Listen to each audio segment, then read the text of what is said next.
তালের এই বড়া মৌসুমে একদিন যদি তালের বড়া বানিয়ে না খাওয়া হয় তাহলে ব্যাপারটা কেমন হয় আপনারাই বলেন। আসসালামু আলাইকুম সবাইকে, আরেকটা নতুন ভিডিও দেখার জন্য আপনাদের সবাইকে আমার পেজে স্বাগতম। আজ আপনাদের জন্য নিয়ে আসলাম খুবই মজাদার তালের রসের বড়া। আজকের এই পিঠাটা তৈরি করার জন্য একটা বড় সাইজের তাল নিয়ে এটার খোসাটা ছাড়িয়ে আটি থেকে আমি রসগুলো বের করে নিলাম। এই প্রসেসটা যেহেতু আমরা সবাই পারি তাই এটা আমি আর দেখানোর চেষ্টা করলাম না, এটা আমি স্কিপ করে গেলাম।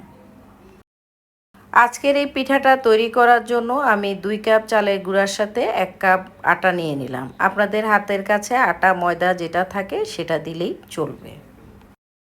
চালের গুঁড়া এবং আটার মিশ্রণে এখন আমি দিয়ে দিব পরিমাণ মতো কোরানো নারকেল, তালের রস, চিনি, পরিমাণ মতো লবণ এবং গুঁড়া দুধ। এই গুঁড়া দুধটা দিলে এই পিঠাটা বানালে এটার স্বাদটা কিন্তু অনেক বেশি বেড়ে যায়।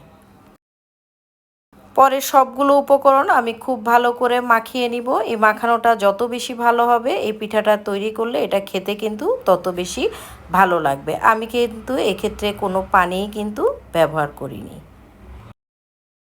তৈরি করা গোলাটাকে রেস্টে রেখে দিলাম কমপক্ষে 30 মিনিট। অন্যদিকে পিঠাটা ভাজার জন্য আমি প্যানে তেল বসিয়ে দিব। তেলটা যখন গরম হয়ে আসবে তখন একটা একটা করে পিঠা আমি তেলের মধ্যে দিয়ে দিব। এক্ষেত্রে আঁচটা অবশ্যই মিডিয়ামে থাকতে হবে, না হলে দেখা যাবে যে পিঠাটা তাড়াতাড়ি উপর থেকে পুড়ে যাচ্ছে আর ভিতরে কাঁচা থাকার একটা সম্ভাবনা থাকবে।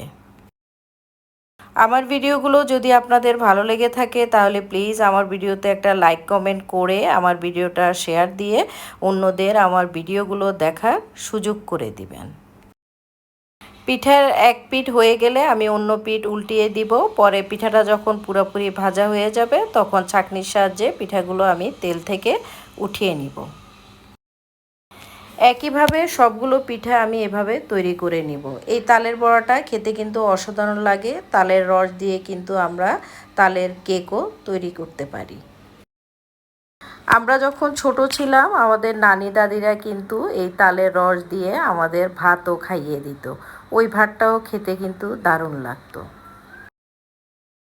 নাগরিক জীবনের কর্মব্যস্ততা এখন আমাদের মধ্যে এত বেশি যে শখ করে কোনো একটা জিনিস কিন্তু খুব কমই খাওয়া হয়।